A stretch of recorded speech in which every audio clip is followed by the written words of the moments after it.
We started in Columbia Road in 2009, and it was a very cool place. We had a very unique independent store, and it had a real amazing clientele.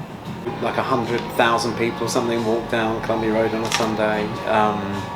Loads of celebs go there. You know, first couple of weeks we had Keira Knightley in, we had Alex Turner come in. It was just a cool place, I guess. We sold mid-century furniture and hats and scarves, and the flower market was right in front of us. You know, it was one of the places to be, I guess.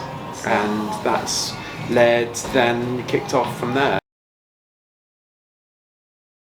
Fundamentally, we have workshops in London and Hertfordshire. We actually make in England. We're not just a name and a brand. We actually make our own. We design it ourselves. We make it in-house. There's lots of kind of bullshit around made in England, but we do it.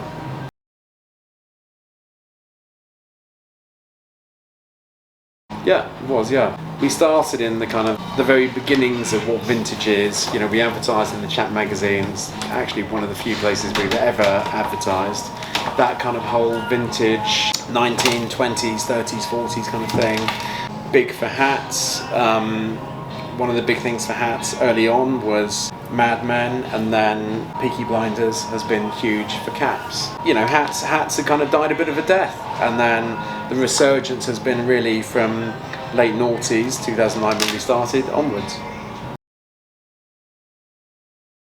I don't know. I don't actually know. I was kind of changing career. We're married, should say that. We had 3 children under 4 years old. I was looking at something, I guess I was frustrated creative. Been offered a place at the Royal College of Art, but couldn't take it, and wanted to do something a bit more creative, fun. Yeah, creative, fashion-based. That's why the Columbia Road store was perfect. It was hats, but it was other stuff. The windows were a bit mad in the early days. We've toned it down a little bit. It was great, I guess.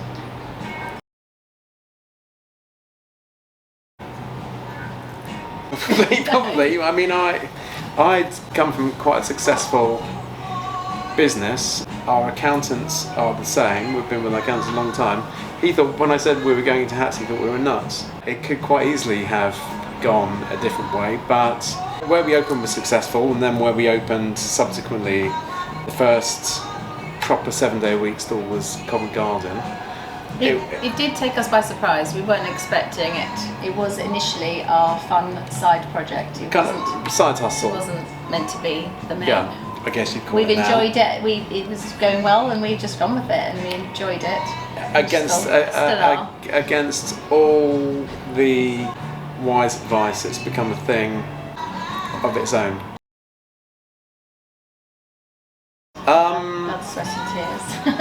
Yeah, it is, yeah. There's a broad difference between hats and caps for a start. So we make both. Caps, you buy the cloth. It's quite a quick development process. Pattern base, you can create a new pattern, you can create hybrid caps. You get the cloth from one of our great, loyal and amazing suppliers. On the British Isles, from Scotland, Britain Yorkshire, based. all over. Yeah, and you can make your cap, which is amazing. Hats has become a much longer process because it depends on felts, or we've got Panama on the table. Specific weight, size of the caplin. Yeah. What you could actually make. I mean, it's very much a synergy between the crown, the brim. All hats are blocked. We work with an amazing block maker who will make a kind of a plaster form that I work with him on, and he kind of literally uses a chisel and kind of chisels bits off and shaves bits off. From that, you then create an aluminium form. Then it needs to be graded. I mean, that's a 4 or 5 month process to create a new hat. And then you need to get felts made, and then it needs to be blocked and hand finished in our workshop. So yeah, it's a labour of love, often pain, because if you get a block that's slightly wrong, then you've got to start again, and that's it. But because it's about the small details. Everything's about the small details.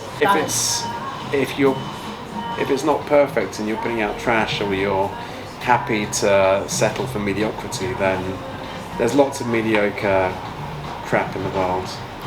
We don't want Laird to be one of them. There needs to be perfect going to the shop so the customer falls in love with it and they want to wear it and they look great in it. You've got to have confidence in what you're producing. You know, we've made a concerted decision to not get these made abroad, not kind of go perhaps the easier, cheaper route where you make concessions to whatever. You know, you produce a product that you think is good. You have to do something that you're proud of and that you think is your thing. And you could copy other people and you could copy trends and whatever else, but what you really want to do and where strength is when you become a bit of a trend maker rather than, you know, just follow the crowd.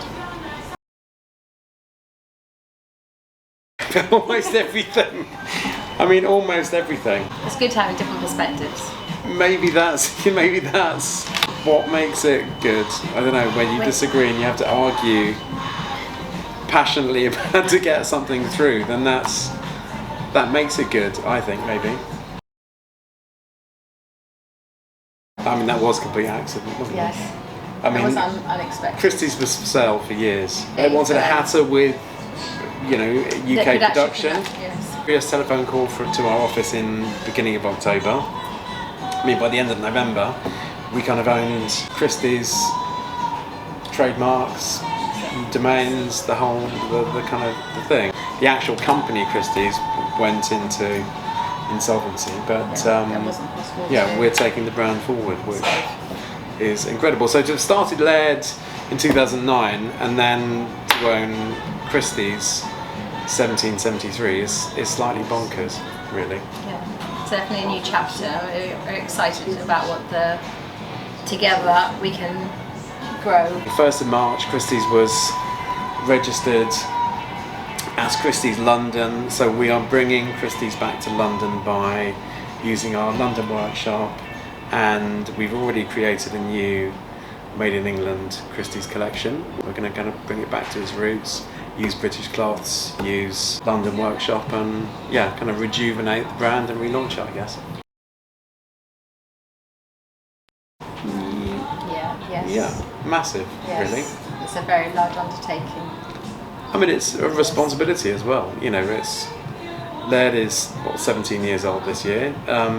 Christie's is 253 years old, which even saying it makes me slightly anxious. It's a British heritage brand that's very important to keep going, so that's why we're passionate.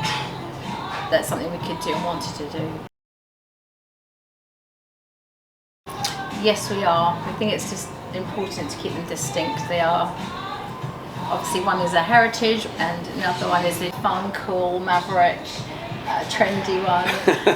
Putting a look at their two Instagram pages, and Christie's is very much more establishment, you know, Panama suits, ascot kind of vibe, and although, you know, Laird does amazing top hats as well, and so we kind of are in that too. We kind of think Laird is much more kind of urban and cooler and or country cool as well, and we always shoot it and pair it with Laird Utility, our clothing brand. Also, Laird has its shops, and Christie's really traditionally is a wholesale business. Nice surprises, great ones. Yeah, I mean, we had Keanu Reeves just walk into a shop.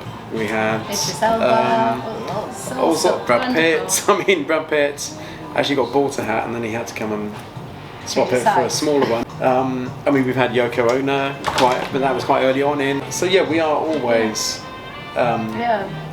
every week surprised and delighted. We do lots of fashion stuff, so we work with lots of stylists. So we have lots of front covers, Vogue and GQ and stuff. That's nice. I mean, I wish when we got a front cover, we sold like 100 our hats or something. We don't.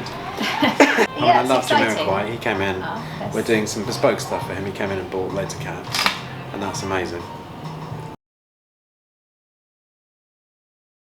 We want to stronger, bigger. We want to establish ourselves. We don't shout about the fact that we are old school sustainable, I guess. You know, we use British cloth mills, all of which are, you know, older than themselves. People like Love at Mills and Abraham Moons and Malaloo and that's it, Bismarck Moss. We make it to last, and then they scoot up and down the A10 and around the motorways in our electric van. We want more people to hear about us. And not be the best kept secret in hats, but actually be like an openly prominent, you know, one of the best hatters in the country. And the world, take over the world. Old school sustainability is making a product that lasts, that, you know, everyone talks about travel miles these days.